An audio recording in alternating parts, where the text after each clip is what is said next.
नमस्कार। काफ़ी दिनों के बाद आज काफ़ी हिम्मत जुटाने के बाद और काफ़ी अपने लोगों का साथ, कुछ दोस्तों का साथ कि आप कैमरे के सामने जाइए, बोलिए और काफ़ी हिम्मत जुटाने के बाद आज आप सभी के बीच 20-22 दिन के अंदर जो मेरे परिवार में जूझा है और जो परिवार ने सहा है और जो मेरे ऊपर से जो बीता है, उसकी कहानी बताऊँगा।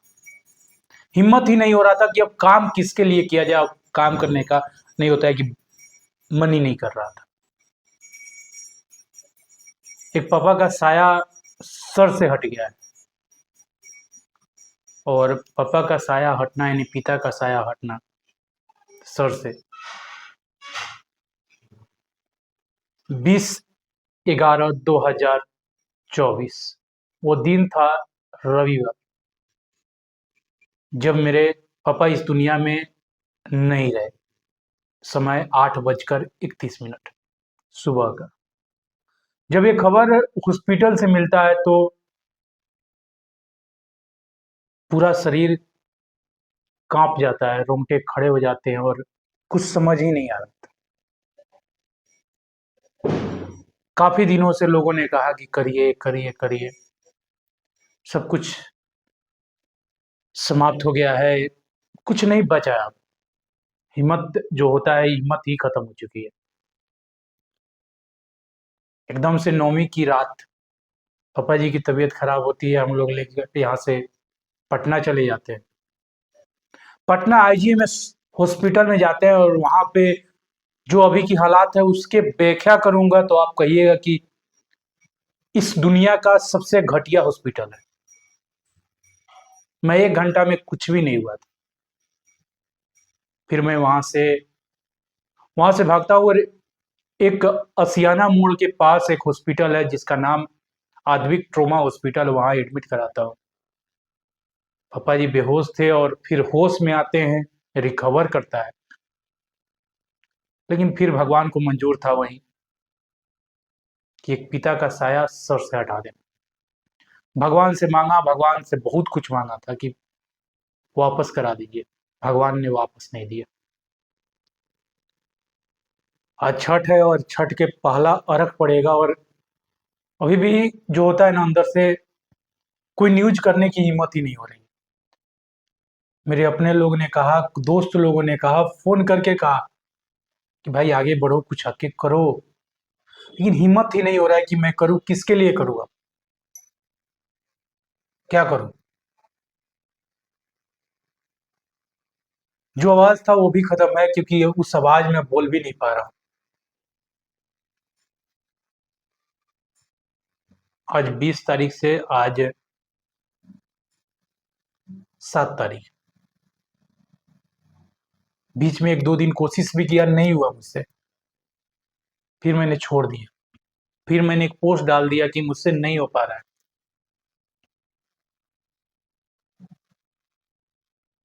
जो है सो सामने है अब। ये भी मैं बता नहीं पाऊँगा कि कब से मैं उस लय में आऊँगा जिस लय में मैं न्यूज़ किया करता था। काफ़ी दोस्त आए, काफ़ी नेताजी लोग आए, जिनमें कुछ नेताजी के नाम मैं बता देता हूँ।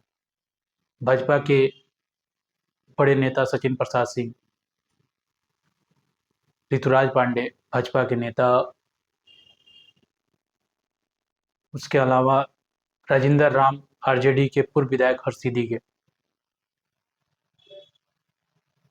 अनिकेत रंजन आप सभी को नाम सुने ही होंगे और सत्येंद्र साहब।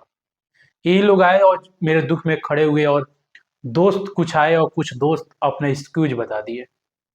मैं उस दोस्त को भी कहूँगा कि वह दिन तय होके नहीं आता है जिस दिन मैंने आपको बुलाया था और वो दिन किसी बड़े नेता का भी होता तो आप लोग वहाँ पहुँच जाते। मैं उस दोस्त से भी अब क्षमा चाहता हूँ कि कभी आपका कॉल अब नहीं उठा पाऊँगा। उन नेताओं से भी क्षमा चाहता हूँ कि मैं आपका अब जीवन में कभी कॉल नहीं उठा पाऊँगा। कहा जाता है दुख के घड़ी में जो खड़ा होता है वो अपने होते हैं, और जो दुख के घड़ी में खड़े थे वो अपने थे,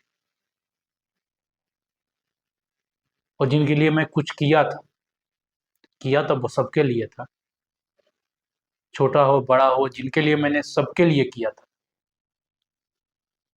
लेकिन जो जिनको लगा कि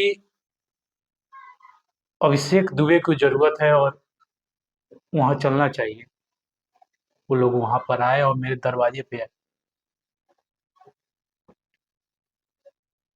दोस्तों की लंबी चटी है बातें कि दोस्त लंबे हैं, बहुत सारे दोस्त आए। कुछ दोस्त पहले दिन भी आए थे, जिस दिन पापा जी का पंचतनों में विलीन हो रहे थे, उस दिन भी आए थे और खड़े भी थे। लेकिन जिस दिन ब्रह्मभोज था उस दिन दोस्त ने अपना एक्सक्यूज बता दिया। मैं मानता हूँ कि उस दिन दिवाली थी, लेकिन मेरे घर में उस दिन दिवाली नहीं मन रहा था। आप लोगों का साथ चाहिए था और आप लोगों ने उस दिन साथ नहीं दिया था। जिनके दरवाजे पर मैंने जा जा कर 4-4 घंटे टाइम दिया है वो भी नहीं पहुंच पाए थे। बुरा लगा था मुझे। लेकिन अब उस सभी दोस्तों से की रिक्वेस्ट है कि मुझे कॉल नहीं करेंगे। उन सभी नेताओं से जिन्हें मैंने इनवाइट किया था वो नहीं आ पाए, उनसे रिक्वेस्ट है कि मुझे कॉल नहीं करेंगे। मैं आपको बता दूं कि मैं रोड पे आ जाऊंगा और जीवन में कभी उनसे बात नहीं करूंगा। ये मेरा घमंड मत कहिएगा, यहाँ लगा है, दिल पे लगा हुआ, और दिल पे लगा है क्योंकि पापा जी का दोबारा ब्रह्मभोज नहीं होगा, दोबारा उनके नाम पर पानी नहीं गिरा सकते हैं। तो फिर आप जैसे नेताओं की मुझे क्या जरूरत, फिर आप जैसे दोस्तों की क्या जरूरत कि आप दोबारा मेरे साथ खड़े होंगे। नहीं जरूरत है मुझे। मैं अकेला था और मुझे जो दोस्त आए उनकी सम्मान है मेरे नज़र में, और मैं जीवन भर उनका आभार रहूंगा। और जो नेताजी आए उनको तो सम्मान है मेरी तरफ से, जिनका भी नाम लिया, सचिन प्रसाद सिंह, राजेंद्र राम, ऋतुराज पांडे, अनिकेत रंजन और सत्येंद्र सहवाग, इन सभी को मैं शुक्रगुजार रहूंगा जीवन भर। और मैंने बहुत सारे नेताओं को भी मैंने इनवाइट किया था, नहीं आए। सबको लगा कि अभिषेक दुबे कौन है, तो इन्हें नहीं पता, और इन्हें अब पता भी लग जाएगा कि कौन था अभिषेक दुबे। मैं इनके लिए कोई गलत कभी खबर नहीं चलाऊंगा, मुझे नहीं लगता है कि इनके लिए मुझे अपने चैनल पर इनकी नाम लेना पड़े और मेरा चैनल चले, नहीं करूंगा। कहा जाता है ना, दुख के साथ जो खड़े हो वो अपने हैं, सुख में तो सभी खड़े होते हैं।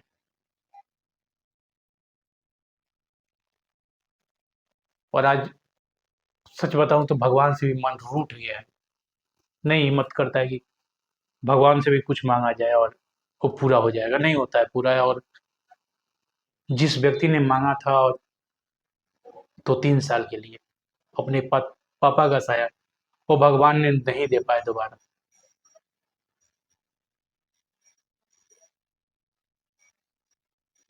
और एक पापा का साया जाना क्या गुजरता है, जिनके पापा नहीं होंगे वो जरूर जानते होंगे। उन पे क्या बीत रहा होगा वो जान रहे होंगे, और मुझे तो वो समझ रहे होंगे।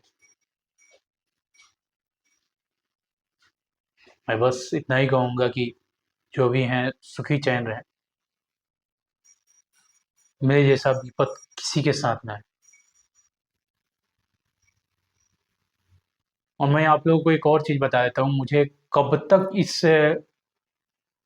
की शुरुआत करूँ और कब से करूँ, मुझे हिम्मत नहीं हो रहा है कि मैं किस टॉपिक पे बात करूँ। मैं जब बैठ रहा हूँ किसी टॉपिक पे बात ही नहीं कर पा रहा हूँ। हिम्मत थे और हिम्मत अब चले गए। मैं किसी के बारे में बेबाक बोलता था क्योंकि हिम्मत था मुझे अंदर से, और हिम्मत मेरे पापा पीछे थे, अब वो नहीं है। मम्मी हैं, चाची हैं, 2 भाई है छोटा बस, दीदी हैं लोग, पिया जी लोग हैं, कुछ दोस्त हैं, मैं अब कुछ ही बात करूंगा, ज़्यादा बड़ा बात नहीं करूंगा कि मेरे पास 100 दोस्त है, नहीं है मेरे पास। लगभग गिन चुन के 10 12 15 होंगे। मेरे पास 100 दोस्त नहीं है अब। और ना ही मेरे मोतिहारी में बहुत ज़्यादा नेता हैं मेरे साथ देने वाले, नहीं। गिन चुन के 5 6 हैं। 2 मुखिया जी हैं लोग, बीर बहादुर राव और अरुण यादव। ये दोनों आदमी लोग पहुंचे मेरे दुख के घड़ी में, साथ दिए।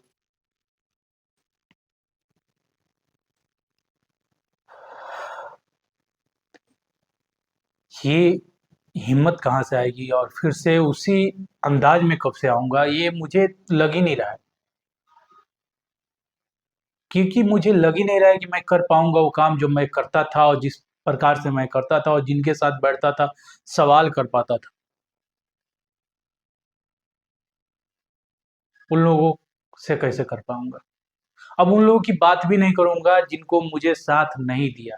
जीवन में कभी नहीं बात करूं।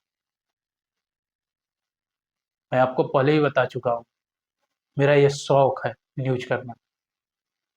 मैं दूसरा भी काम कर सकता हूं, लेकिन मैं अपने शौक से करता हूं। और मैं जीवन में उन लोगों का कभी साथ में नहीं आऊंगा जिन लोगों ने मुझे इस दुख के घड़ी में साथ खड़े नहीं दिखाई दिए।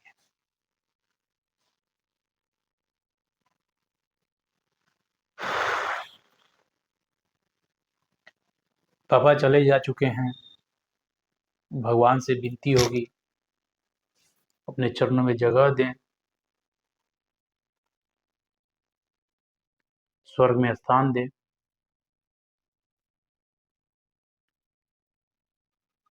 क्योंकि मुझे भगवान से भी थोड़ा बड़ा भरोसा उठ चुका है, भगवान से भी नहीं। आज छठ है, सबके घर में खुशी बट रही होगी, और छठ के दिन मैं बैठकर आपकी छठ की कहानी बता रहा था। लेकिन मुझे क्या पता कि मैं आज बैठूंगा और ये कहानी मैं बता रहा हूँ।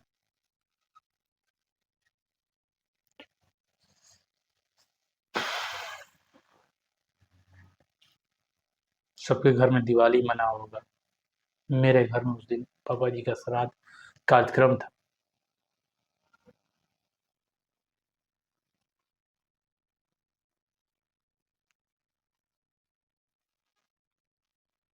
अपने बड़े बड़े नेता थे और वो लोग भी साथ में नहीं आए, बुरा लगता है।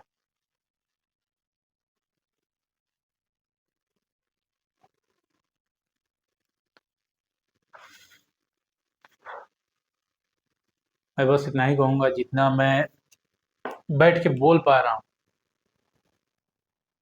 मेरे अपने लोग और मेरे दोस्त का जो सहारा था, और कि लोगों ने लिखा कि अब फिर से शुरू करिए, फिर से वही अंदाज में आएगी। पता नहीं मैं इस वीडियो के जरिए दोबारा कब से वापसी वो करूंगा उस अंदाज में, कब से उसी अंदाज में वीडियो भी कर पाऊंगा, और फिर उसी अंदाज में मैं बोल पाऊंगा। यह कहना बहुत मुश्किल है।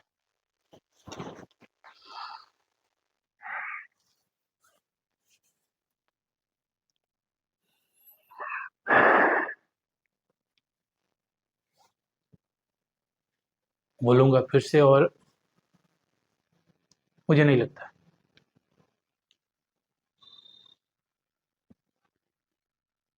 जब भी आऊंगा पापा के लिए ही करूंगा काम, और देखता हूँ कब से आता हूँ।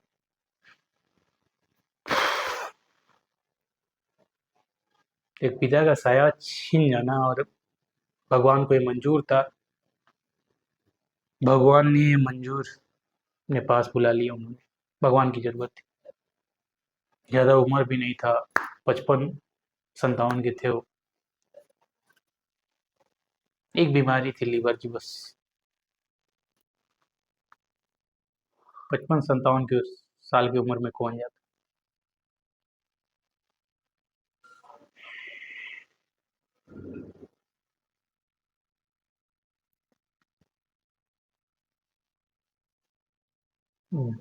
एक पिता को मौरी पहनाना चाहिए, पगड़ी पहना कर चले गए। भगवान को ये मंजूर था कि एक पिता बाप के सर पे मोहरे पहनाता, ना कि पगड़ी। भगवान वही मंजूर था, भगवान ने पगड़ी पहनवा दी। उम्मीद लगाए रखिएगा, आप लोग साथ देते रहिएगा, सपोर्ट करते रहिएगा। फिर से कब से वापसी करेंगे जरूर बताएंगे आपको, जब भी आएंगे बेहतर आएंगे।